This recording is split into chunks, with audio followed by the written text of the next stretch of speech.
Fly me to the moon, let me play among the stars.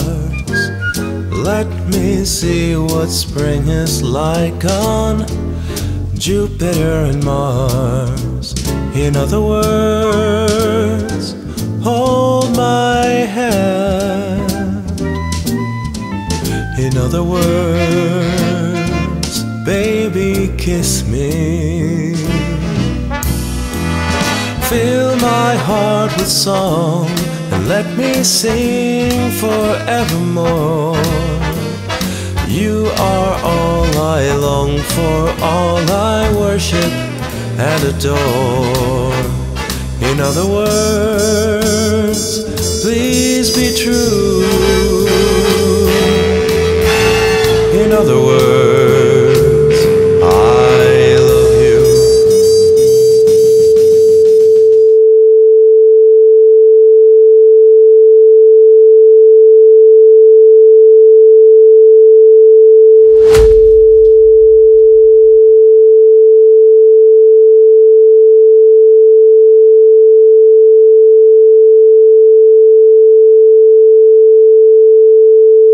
We have no power. I mean, we have power, we just don't have lights. Well, why not?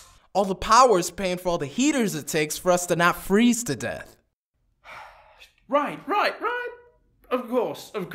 We need more money. Weim says we have to go ahead with the show. I mean, we got candles and lighters we can use to light up the set. Great, and maybe we can request Fly Me to the Moon while we're at it.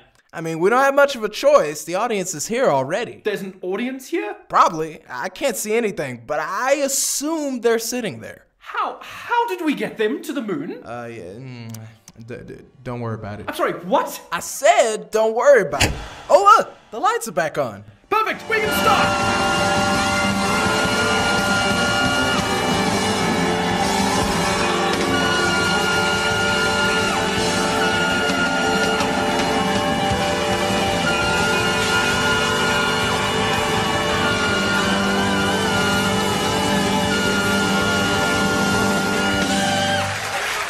Oh, perfect. Finally, we can start. What an asshole.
So yeah, DWK, how do you say that? Duke? Duke? The Duke? The Duke is loose? Dukes of Hazzard? Duke Nukem? No? Okay. So you make those clickbait horse film things on YouTube, right? Dude, they are not clickbait. I've seen your video thumbnails, man. You ain't fooling nobody, pal. Impact font, all caps, plot shots, alcohol, tastefully aligned vectors. Right, totally legit. Hey, Woot. Hey, fucking kill yourself. So you should review that one episode you probably, perchance, happenstance haven't done. The one with Glenn, Glam, and Trixie. I would definitely click on a video of such a thing and then like and comment and subscribe. Too bad such a video does not exist on your YouTube channel, YouTube tube at this current point and time. Yeah, man, you'd think it was like the first video I ever made. At 2 minutes and 11 seconds long. Link in the description. Okay, man, let's stop fucking around. Let's do this thing. Wait, what? Dude, we're like in sync, cueing each other to do this video. Bro, I got you. Okay, I'm down. I don't even remember why I'm supposed to be here. I mean, I remember something about a cannon and a paycheck and then tequila sours, and now I'm kind of fucked up. What the fuck are you two doing? Why aren't you working? Okay, listen, you knobgoblin. First of all, Fuck you. exactly, fuck you. Second of all, I don't even know who the fuck you are. And I am working on this drink. Yeah, on camera. Hey, what's up? Dude, fucking chill, okay? Sit down, pop open a bottle of whiskey or bleach or whatever keeps your mouth siren sealed. Comprende? We're on camera in front of an audience of about 50 ponies who we fired from a cannon to get to the studio, which is perched on the tip of the moon to film this show, which has suffered calamity after calamity after calamity, including launched into space. And instead of doing the job we hired you to do, you're sitting here asking me to chill and drink with you. Yeah. Fuck it. Let's just do this. They're about to cut the power again, so we're all going to freeze to death after this segment. I don't care anymore.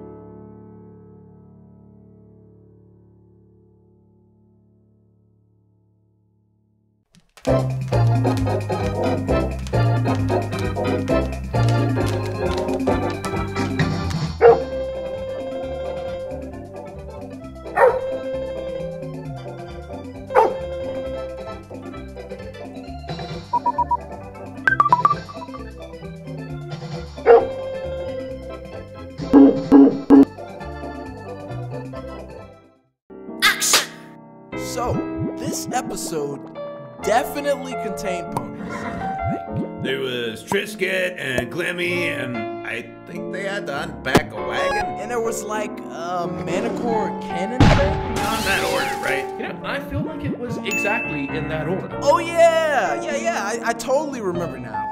Okay, so Okay, so Glimmy's been hiding out in a room for a few weeks, strengthening her wrist muscles, and twice getting on her case saying she really needs to get laid. So she goes out for a nice hot facial, and she meets some blue bitch who enjoys getting her face spackled. It's what's her name? tricks are for kids. Dixie Toulaboo. Right, the crunk and plasterful tipsy. So Trixie and Starlight become friends. Or at least Starlight thinks they're just friends, but in reality, you know, Trixie's just hungry from some puh after a long trip from wherever. And what better way to get herself off physically and psychologically than to cuckold Twilight? God, that is disturbingly in character.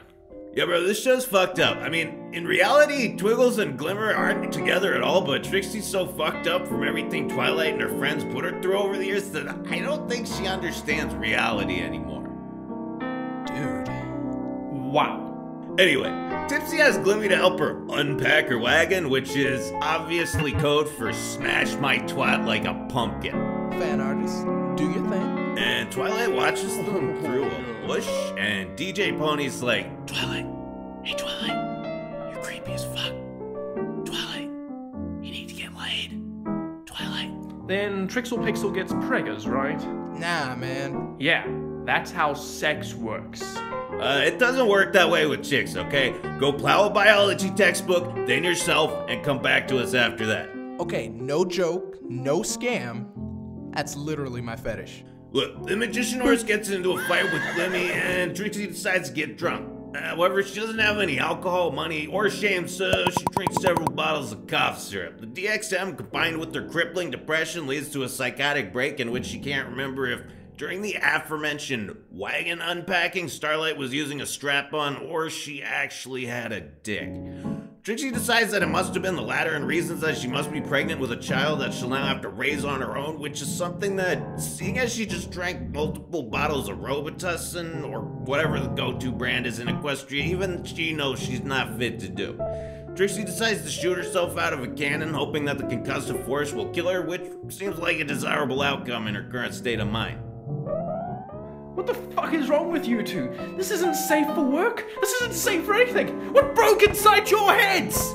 Well, for one, man, I was in the middle of a FAP session when you called me. you know, derpy brew, explicit, necrophilia, the usual tags. Wait, is that a thing? Yeah, man, work that tag food. You'll get the good shit in no time.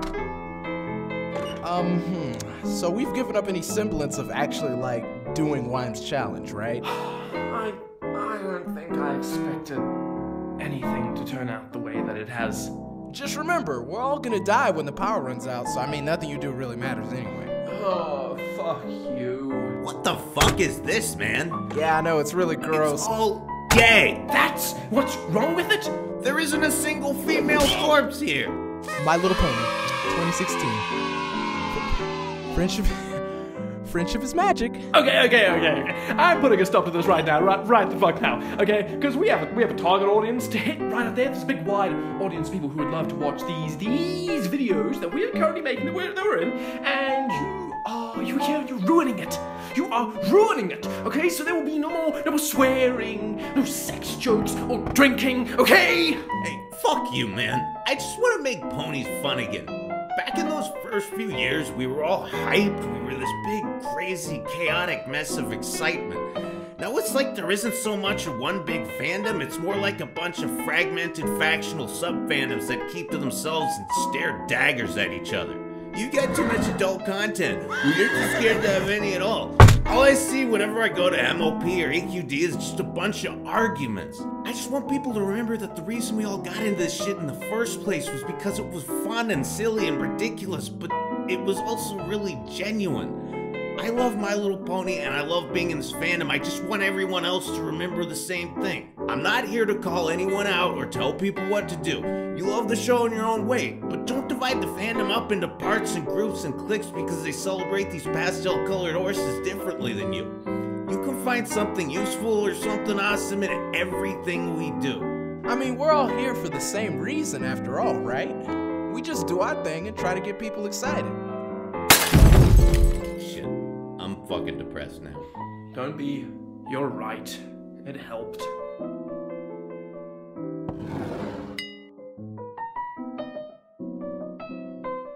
So, Trixie manages to survive the cannon, but as her abysmal luck would have it, fires herself right into the mouth of a yawning Manicore. While Starlight is able to save her, the Manicore dies from esophageal trauma. Trixie is to be tried for involuntary Manticore slaughter. She tearfully apologizes to Starlight and explains why she did what she did, at which point Glimmer informs her that the canon is not canon and nothing she recounted actually happened. Glimmer and Twilight found her convulsing on the floor behind her stage next to 3 empty bottles of cough syrup. And they all lived happily ever... No man, I'm not done yet. Proceed, good sire. So, Glimmy makes Trixie promise never...